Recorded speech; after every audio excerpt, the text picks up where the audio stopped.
Orang Katolik, Salve, salam sehat untuk kita semua. Bapak, Ibu, saudara-saudari yang terkasih di dalam Kristus. Dalam Injil hari ini dikisahkan tentang pertemuan Yesus dengan Sakeus. Pertemuan itu dilalui dengan perjuangan Sakeus memanjat pohon ara. Alhasil, pertemuan dan perjumpaan itu terjadi. Perjumpaan bukan sekadar perjumpaan biasa, tapi perjumpaan yang menawarkan makna atau arti bagi hidup Sakeus. Setelah terjadi perjumpaan itu, Yesus pun menawarkan dirinya untuk bertamu dan menginap di rumah Sakeus.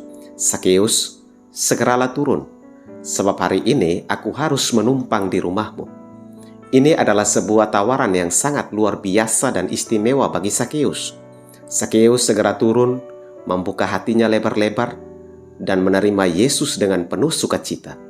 Saking senangnya, Sakeus berjanji untuk memberikan setengah miliknya kepada orang miskin dan mengganti rugi dengan mengembalikan 4 kali lipat kepada orang yang telah dia peras. Pada saat itu, Kristus menyatakan keselamatan kepadanya. Hari ini telah terjadi keselamatan kepada rumah ini, karena orang ini pun anak Abraham. Sebab anak manusia datang untuk mencari dan menyelamatkan yang hilang. Saudara-saudariku terkasih, lihat, Sakeus tertangkap oleh tatapan Kristus yang mengubahnya. Hati Sakeus terbakar oleh tatapan Kristus. Kristus menawarkan keselamatan kepadanya dan dia pun menerimanya dengan penuh sukacita. Hari ini juga sama, Tuhan mau menawarkan keselamatan kepada kita. Namun, apakah keselamatan masih tetap menarik bagi kita? Kata keselamatan sering kita lupakan di dalam menghadapi kesulitan, ketidakkonsistenan, dan beban hidup. Dan secara tiba-tiba menjadi akrab bagi kita lagi. Kata keselamatan menyampaikan semua perasaan batas kita, semua kejahatan kita. Namun, tampaknya keselamatan tidak bisa kita jangkau karena kita merasa tidak layak. Setidaknya bagi mereka yang punya kesadaran diri, pasti memikirkan hal ini. Dan tampaknya semua usaha kita tidak cukup untuk mendapatkannya. Keselamatan itu adalah Kristus, pribadinya, dan kita tertangkap oleh tatapannya yang dapat mengubah kita. Tuhan tidak selalu mengubah kepentingan kita segera, dan juga tidak segera memberi kita kemampuan untuk tidak pernah membuat kesalahan lagi, atau bahkan hanya sekadar untuk mengoreksi diri kita. Perubahan yang kita alami pertama-tama adalah kita menyadari kehadiran Kristus yang meletus ke dalam hidup kita dan menarik kita kepadanya. Ketika kita sudah banyak bekerja dan sampai di penghujung hari, kita berkata, "Hari ini saya tidak melakukan apapun yang baik." Kita mestinya berkata, "Tuhan, hari ini aku tidak memiliki apapun untuk diberikan kepadamu. Tapi ini aku, Tuhan. Inilah yang dapat mengubah segalanya dalam diriku." Atau Tuhan, kami ada di sini, dan untuk alasan ini saya berada di sini. Untuk alasan ini kita perlu berkata, besok saya masih berharap. Jika hari ini saya tidak punya apa-apa untuk diberikan kepadamu. Kita perlu percaya bahwa perawakan kita sebagai manusia membuat kita menginginkan kehidupan yang lebih bermanfaat. Seorang pernah berujar seperti ini, "Saya tidak ingin hidup sia-sia, itulah obsesi saya." Saudara-saudariku yang terkasih, kita sering menyamakan kegunaan hidup kita dengan apa yang bisa kita miliki sendiri atau kita lakukan sendiri. Jadi, kita pikir hari ini saya tidak mencapai apapun yang baik, dan semua itu tidak ada gunanya. Kita perlu menyadari bahwa ada kebahagiaan yang jauh lebih besar, yaitu hiduplah bergantung pada Tuhan. Kita dapat menyadari kegunaan hidup kita terletak pada kesesuaian dengan Tuhan yang mencintai kita di dalam melakukan sesuatu yang bermanfaat bagi Dia yang mencintai kita. Ini berarti menerima keberadaan Tuhan dan bergantung padanya yang menciptakan kita sekarang.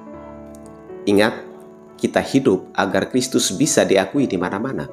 Kita hidup untuk kemuliaan Kristus. Kita menemukan apa yang sebenarnya kita tunggu saat kita kenal Tuhan dalam kejadian di mana Dia datang kepada kita melalui kemampuannya untuk membuat segala sesuatu yang kita jalani dan menggetarkan. Tidak ada peralatan khusus yang dibutuhkan. Semua yang dibutuhkan adalah bahwa Tuhan hadir dan menarik kita. Tuhan menghadirkan dirinya ke dalam hati kita. Kita mungkin berpikir bahwa Kristus benar-benar terisolasi dari hati kita.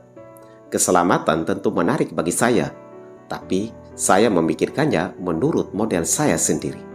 Segala hal yang sudah kita miliki sepertinya tidak layak karena kita tidak menyadari akan kehadiran Kristus dalam hati kita.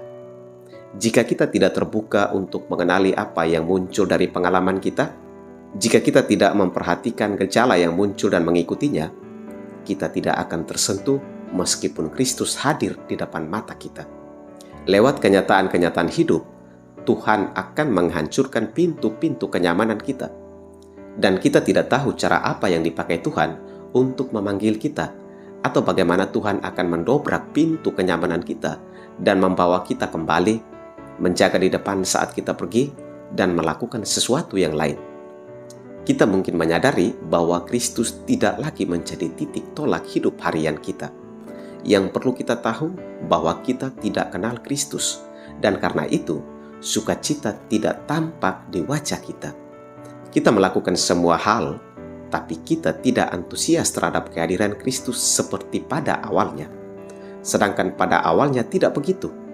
Kristus adalah sebab keberadaan kita, sebab kreativitas kita, dan itu secara tiba-tiba meledak dalam diri kita. Itulah yang membuat seseorang menjadi Kristen. Kita perlu merasakan semua keinginan Kristus bagi hidup kita. Karena tanpa Kristus, kita hidup dalam kekosongan. Kita mungkin menemukan kehadiran Kristus, tetapi seiring berjalannya waktu kita menemukan hal lain sehingga membuat kita melupakannya. Zaman sekarang orang melupakan Kristus, sementara Dia melakukan segala hal, menjalani semua pekerjaan, tapi melupakan Tuhan. Bagaimana kita bisa hidup jika kita melupakan Tuhan? Kita perlu menjaga kehadiran Kristus agar tetap hidup dalam diri kita. Semoga kita setia menjaga Kristus dan kehadirannya agar tetap ada dan aktual di dalam diri kita. Amin.